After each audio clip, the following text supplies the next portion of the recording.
আসসালামু আলাইকুম। আজকে আমি গরম মশলা তৈরি করব, যে কোনো তরকারিতে ইউজ করতে পারবেন। তো আমি বেশি হিজিবিজি কোনো মশলা দেব না, মেইন মশলা যেগুলো ওগুলো দিব। আর আপনাদেরকে গ্রামের হিসাবটা বলি। এই কাপটা হচ্ছে 96 গ্রাম।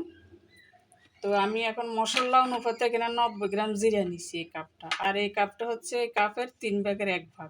আর এই কাপটা হচ্ছে এই বড় কাপের 4 ভাগের 1 ভাগ। তো আমি এখন আপনাদেরকে দেখাচ্ছি কাপ তিনটার হিসাবে। তো এগুলো আমার এই 90 গ্রাম এই জিরার মধ্যে আমি কি কি মশলা কত গ্রাম দেব আপনাকে বুঝাচ্ছি। এই জিরা হচ্ছে এখানে 90 গ্রাম। তারপর এখানে এটা হচ্ছে এই কাপের 4 ভাগের 1 ভাগ। এখানে ফুল হয় 22 গ্রাম। আমি এখানে 10 গ্রাম নিছি, কারণ আমার গোলমরিচ কম, কিন্তু আপনারা পুরা দিবেন, এই জিরা অনুপাতে দিতে হবে। তো আমি এখানে 10 গ্রাম দিচ্ছি। শাহি জিরা আছে এখানে 20 গ্রাম, 20 গ্রামের মতো। এই দারচিনি এটা, এলাচি 15 গ্রাম দিলাম, কালো এলাচও 15 গ্রাম দিলাম। আমি এখানে 90 গ্রাম জিরার জন্য 3টা জায়ফল দিলাম। আর এখানে জয়িত্রী দিলাম, জায়ফল, জয়িত্রী, এলাচ, দারচিনি, কালো এলাচ, শাহি জিরা, গোলমরিচ, আর এখানে নর্মাল জিরা, আর কয়েকটা শুকনা মরিচ। তারপর অল্প দেব, শুধু 1 চামচ দেব ধনিয়া। ধনিয়া বেশি দেওয়া, গরম মশলা দেওয়া এমনিতে তরকারি দেওয়া হয় মাছ মাংসে, এই জন্য শুধু ছোট্ট একটা ইয়াতে ধনিয়া দিলাম। আর 1 চামচ রাঁধুনি দিলাম। আমি আমার মশলা জিরার মশলা অনুপাতে দিলাম। তো এখন সবাই টেলে দেয়, আমি টালবো না, কারণ টাললে আসলে ফ্লেভারটা চলে যায়। টালার ঝামেলা, আমি রোদে শুকাবো।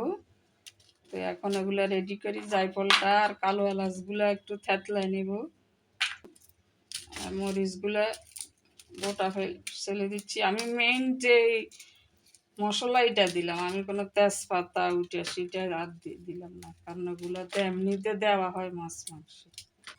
তো আমি জায়ফলটাকে একটু ভেঙে এটাকে একটু থেতলায় দিতে হবে মশলার সাথে।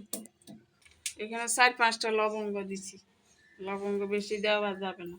কালো এলাচগুলোকেও থেতলা দিতে হয়, না হয় মেশিনে ইয়ে করতে অনেক সমস্যা। এগুলো আপনাদেরকে একটু দেখাই কীভাবে। ভিতরের বিচিগুলো এখন উপরে ছোলাটা ফেলে দিতে হবে, কারণ এটা ব্লেন্ড করতে অনেক সমস্যা। এইভাবে বের করে দিবেন।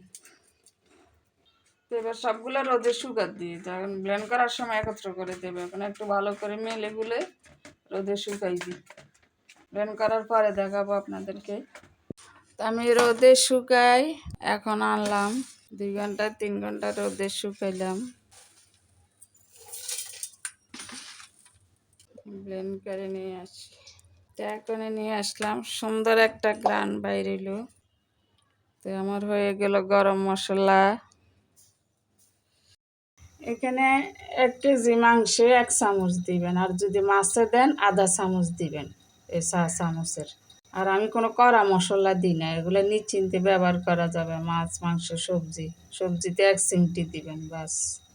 তারপরে আমার স্পেশাল মাছের একটা রেসিপি আমি দিয়ে রেখেছি, এটা দেখেন। ওখানে আমি সব কিছু দিছি, যেহেতু এখানে জায়ফল জয়িত্রী দেওয়া হয়েছে, একটু কড়া ফ্লেভার তো থাকবে সামান্য।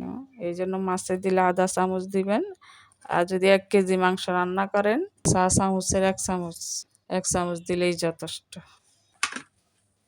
তো আমার হয়ে গেল গরম মশলা।